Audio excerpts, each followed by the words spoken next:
The Longhorns are back and they pitched a shutout in their first game of the season, beating Colorado State 52-0.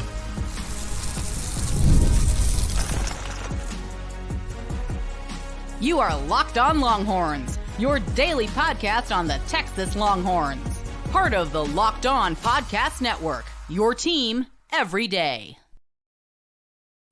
Locked On Longhorns, the show. Jonathan Davis and Lacey Butler, your host. Today's episode of Locked On Longhorns brought to you by FanDuel. Now through September 22nd, all FanDuel customers can bet $5 and get a 3-week free trial of NFL Sunday Ticket from YouTube and YouTube TV. Visit FanDuel.com/LockedOn to get started. On today's episode of Locked On Longhorns, once again, Texas football, their first game back since January, beating up on Colorado State, taking care of business like they were supposed to, 52-0.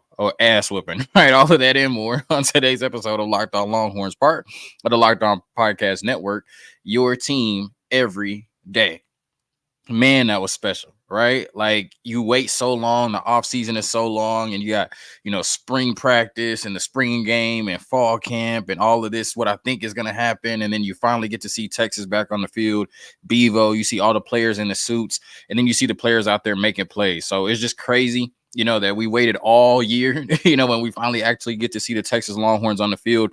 And they certainly showed up, showed out, and showed why they're a top 5 team in the country, coming out and shutting out a team in their first game that has not been shut out since 2013. I thought Colorado State put up somewhat of a fight, you know what I mean? Like, they ran the ball well, and that's a team with some talent. I'm sure in their respective conference they'll be able to do damage, but they were just no match for the Longhorns today. Once again, 52-0, a great start to the season and a great ride of momentum into next week, which will be, one of the toughest games of the season, going against Michigan. So, during the game, this is kind of my immediate reaction after. During the game, I'm just writing down stuff that I saw. And, these are my random but not so random thoughts on what we saw in the first game back for Texas in 8 months. The first thing is, I thought Sark started off really well with all the eye candy and the formations, right? The play action, the RPOs, the screen passes, getting the ball in space to our playmakers and letting them get out there and, do what they do in terms of run after catch. Last year, we were top 10 in run after catch. And it seems like, that's going to be, a huge part of our offense this year as well, going from,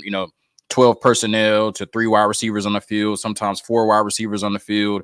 All the motion in the backfield with the running backs just gave Colorado State so much to think about, right? And at one point, I think we scored a touchdown on like 7 straight drives or 6 straight drives, something like that. So Sark really was in his bag, and you have to believe that he was still a little bit vanilla, right? He had to save something from Michigan and some of the bigger opponents throughout the season. So I thought Sark really came out and showed why he's one of the best, offensive minds in the country, with all of the motions, the formations, the RPOs, the play actions, the screens, just really what he put on display, even though he didn't have to against an opponent like Colorado State. You look at the running game, right? Because that's what's going to be a big question. Without Cedric Baxter, without Christian Clark, how could this team come out and run the ball? And I'm sure that, most of us felt like, okay, they'll be able to run the ball at a high level against Colorado State. But how can you project that throughout the rest of the season? I think Jaden Blue and Trey Wisner showed that they can carry this running game, right? Like, they can be the 2 horses, for this running back room and carry Texas as far as they want to go in the running back room. When you looked at it, 133 total yards combined. Jaden Blue had, a couple drops, 1 drop for sure, and then another, catch that he probably should have made.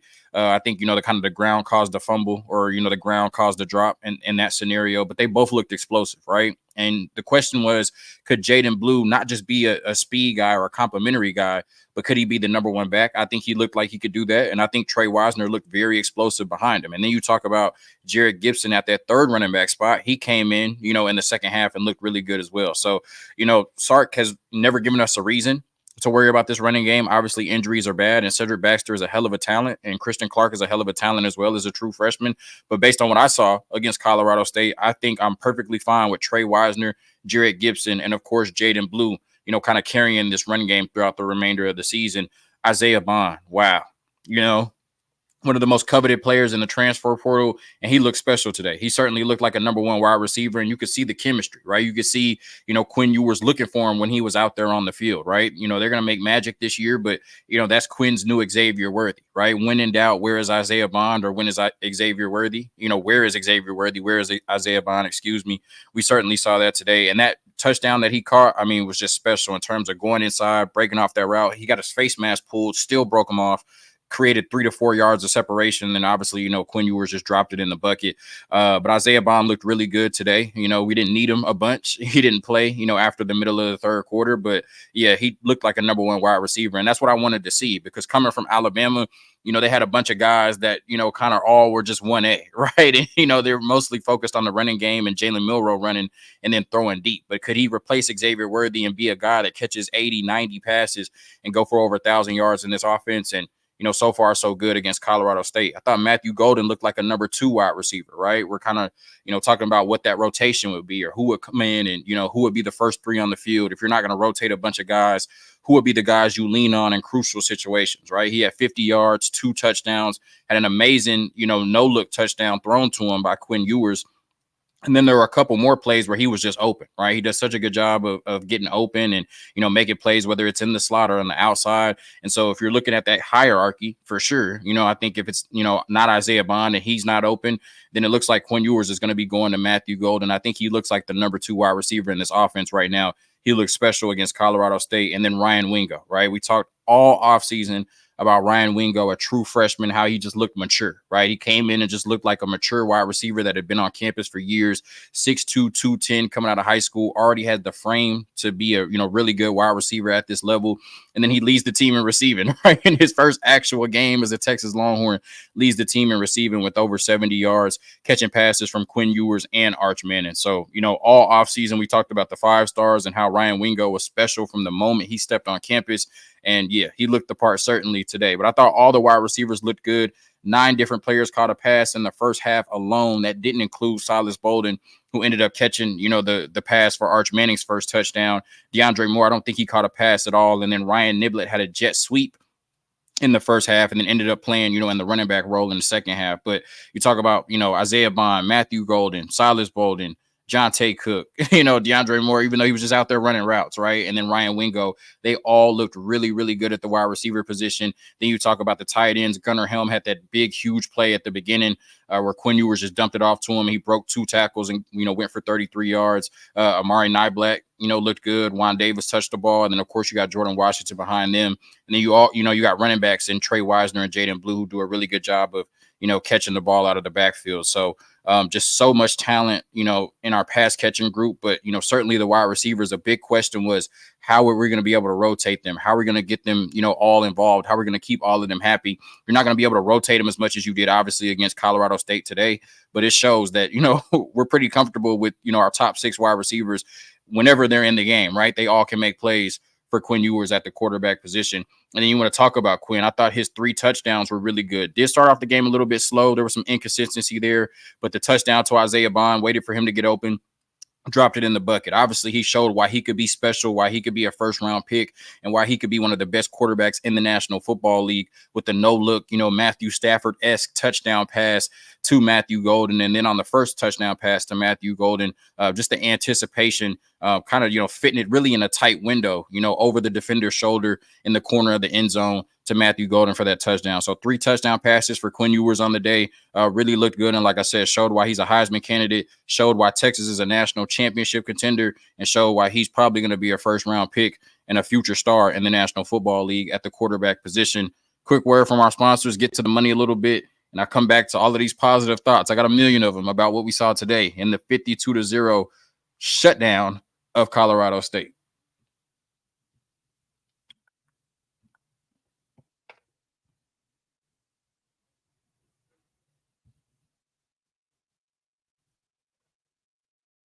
All right. So we talked about Quinn, and what he did in the first 3 quarters. But obviously, when Arch Manning came in, the prodigy, the crowd got, loud, super loud. I think Nash was at the game with a decibel meter. Only Nash would be at the game with a decibel meter, and showed that it maxed out when Arch Manning came in. I was at the Texas Tech game when Arch Manning came in, and you just noticed the difference. And you could see really the same thing in this Texas game in terms of when Arch Manning came in. It was just a different level of excitement, a different level of juice in that stadium. And it was a ton of juice in that stadium from the time it kicked off. And I mean, prayers up to everybody that was there, because it looked hot, on TV, it looked hot, you know what I mean? So shout out to everybody that was dealing with the elements in the stadium. But like I said, Arch Manning came in and it just brought a different level of juice, and he was special, right? He started off with that early pass to Jonte Cook. Jonte Cook, broke some tackles, got down. Internet got a little wonky there for a little bit, but like I said, he threw the ball to Jonte Cook. Jonte Cook made some a couple people missed to get down the field on that big play. Then you just saw the athleticism where I thought he was going to take off for a touchdown, but stayed behind the line of scrimmage, manipulated the defense, and just flicked it. That Patrick Mahomes type style, pass to Silas Bolden for his first offensive touch with the Longhorns to score the touchdown. Ended up, starting off 5 for 5 for 95 yards. Missed his last pass, on that 4th and 7, but Arch Manning really looked good and looked like the future, right? And it's just such a blessing to not only have a great quarterback like Quinn Ewers, who's leading your team, throughout the season and, into the playoffs, but have a quarterback like Arch Manning. If anything were to happen, I'm gonna knock on wood. We know Quinn's dealt with some injuries, right? But have a quarterback like Arch Manning that can come in and just look that poised and look that special, right? When he really hasn't had too many game reps, right? I think he now only has like 11 combined passing attempts, at the University of Texas, but he certainly looked like a veteran when he came in the game. And I thought he looked really good. And, like I said, it looks like we have 2 really good quarterbacks at the University of Texas. We talked all offseason how this is probably the best quarterback room in the country. And I certainly don't think anything changed after watching that performance today. When you look at the defense, right, we have to give the defense some credit, right? When you shut out a team, when you win 52-0, obviously that means there were some great defensive performances, and we certainly saw that today. I thought there was elite coverage on the back end, right? We saw Malik Muhammad, make a really big pass deflection. Michael Taft, Andrew Makuba at the safety positions, making really big pass deflections. You saw that huge interception by Jahdae Barron. He just had a great overall game. But that amazing interception, down the field where, it looked like they were studying film for sure because, they knew, how that play was set up, but they got down the field and, just over the shoulder, tough catch, right? Like a wide receiver, Jahdae Barron made that play. And then I think Texas comes down and scores a touchdown after that. And then, of course, the interception at the end by Wardell Mack, who we flipped from Florida. And judging by what we just saw in the Florida and Miami game, they probably could have used him on the field today because Cam Ward just absolutely torched them, right? But in terms of Wardell Mack making that great play at the end to preserve the shutout, just amazing play on the back end all game. And that's something you really wanted to see, right? Because we didn't end the season with that on a high note. It is not just in the last 2 games against Oklahoma State and Washington where we got torched a little bit in the passing game. There were games like TCU at times, right? Houston at times, Kansas State, right, where we really were vulnerable on the back end. So you wanted to see how they would come into the season, looked good during the offseason, looked good in the spring game. They really turned it up, in this game, even though it's Colorado State, right? The competition is going to go up from here outside of your other non-conference games, outside of Michigan, right? But, you have to play who's in front of you, and I thought they did a really good job today. Love the downhill athleticism and aggressiveness from David Benda and Anthony Hill, right? In terms of your linebackers, starting linebackers out there, just freak athletes, really smart players coming down and just, laying the hat down in terms of the run game. And that's going to be huge. I know that, David Benda is a 6-year, senior, and he has the experience, right? Especially when you lose a player like Jalen Ford, it's good to have a player like David Benda coming back and really being, as good as he was today at that linebacker position. And that's going to help us throughout the season, in terms of being one of the best defenses in the country. And then you just talk about a young prodigy in Anthony Hill, who's one of the best defensive players in the country and certainly, continue to showcase that today in a bigger role. Last year he was in that off-ball role playing next to Jalen Ford. Now he's the guy, right? He's wearing the helmet communication on defense. He's the guy on the defensive side of the ball, the quarterback on that side, and he certainly showed it today. Like I said, him and David Benda were just shot out of a cannon coming down the field, just making huge plays in the running game, right? Even though the running back ended up with over 100 yards, and I thought he did a really good job. Colorado State did a really good job of getting him to the second level.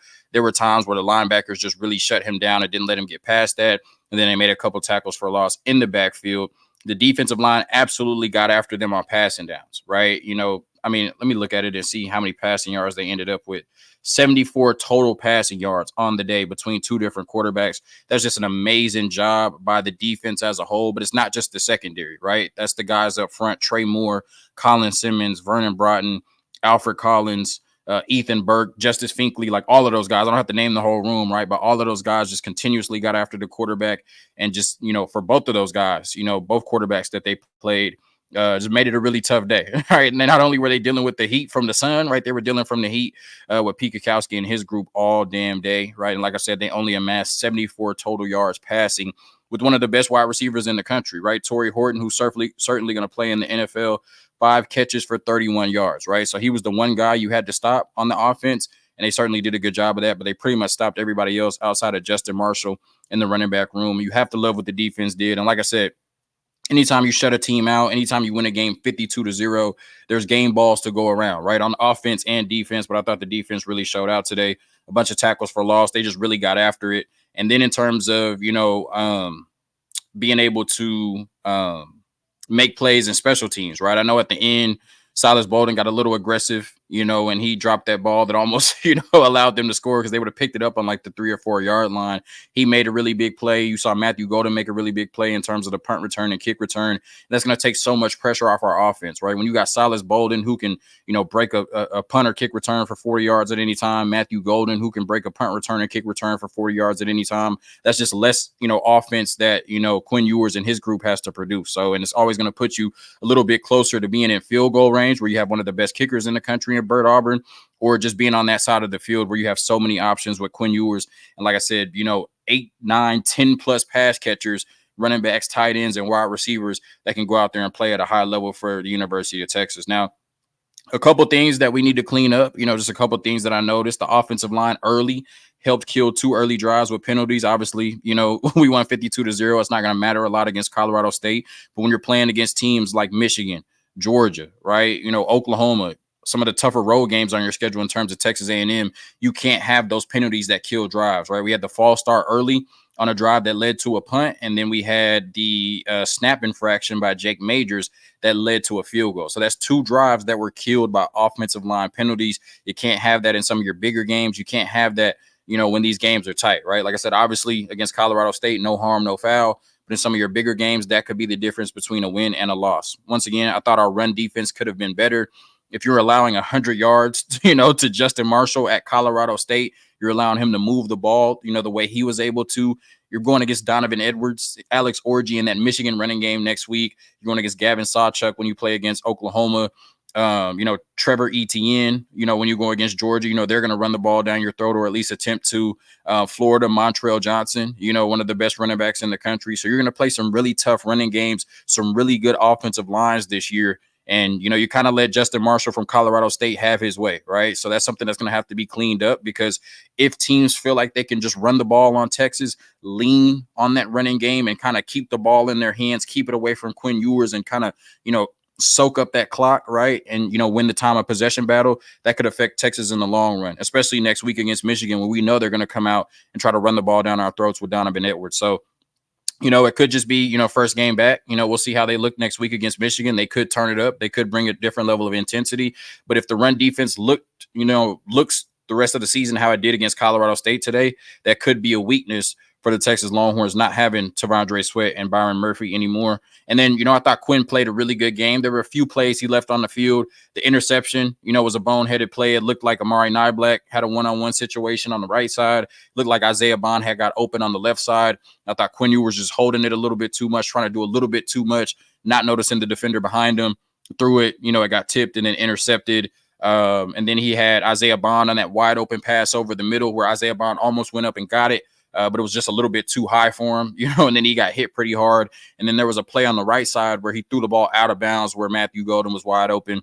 Against Colorado State, no harm, no foul. But in the bigger games, where you need these plays, where you need to convert, those could come back to haunt you. So, I don't want to sit here and act like Quinn Ewers didn't have a great game. 3 touchdown passes, really controlled the offense, led the team to, 40-plus points. He was amazing today. But just, nitpicking, because I think he's a great player. And, we're judging him as one of the best quarterbacks in the country. Certainly left a few plays out on the field. But 52-0, don't have much to complain about. Offensively, defensively, special teams, coaching. I mean, just a complete masterclass today by the Texas Longhorns against an inferior opponent. And they showed, why they're a top 5 team, right? You have to go out there and beat the teams in front of you. And they didn't give Colorado State any chance to breathe, right? We saw Colorado in, North Dakota State, a different situation. So, those games can get tight. But like I said, Texas did what they were supposed to do against an inferior opponent today. After the break, we wrap up my takeaways from a dominant performance from the Texas Longhorns today.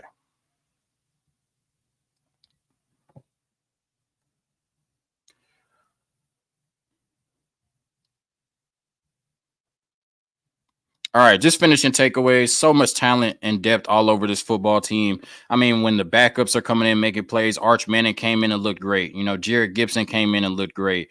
Wardell Mack making that interception at the end of the game. The defensive line, the backups, the rotating players that came in. Jermaine Lole, Bill Norton. Players like that. On the offense, I mean, the backup offensive line was able to move the ball. Just so many players, so much talent and depth on this team. You talk about 10 plus pass catchers that looked, great, borderline elite today. This is the fruit of the recruiting that Steve Sarkisian and his group has done. They've recruited so well, so much depth. I mean, you talk about how, Alabama used to replace 5 stars with 5 stars, right? And they replace high 4 stars with high 4 stars. And that's what this Texas football team is doing. It looked like that second unit could have shut out, Colorado State today, the way that they came in and played. So just amazing players all over this football team. We've heard, Steve Sarkisian say unequivocally, this may be the best football team he's had since he's been at Texas.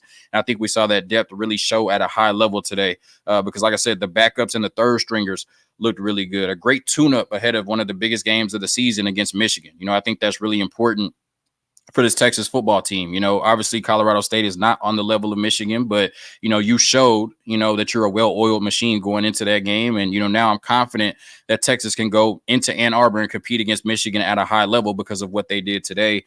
And then I think Texas showed why they're a top 5 team in the nation. Regardless of what happens for the remainder of the night or the remainder of the weekend, you can't convince me that 5 teams or 4 teams will put on a better performance than what we saw from the Texas Longhorns today. So great performance, like I said, from the coaching staff to the players, the first team, the second team, offense, defense, special teams, whatever you want to call it. Texas football is so great to see it back on our TV screens and back in action for the people that were in DKR. And once again, we know this could be a special season, and they showed us why it could be a special season today, beating Colorado State 52-0 in their first action of the season. Thank you for tuning in to another episode of Locked On Longhorns, part of the Locked On Podcast Network, your team every day. Enjoy the rest of your Labor Day weekend. Hook 'em. Peace.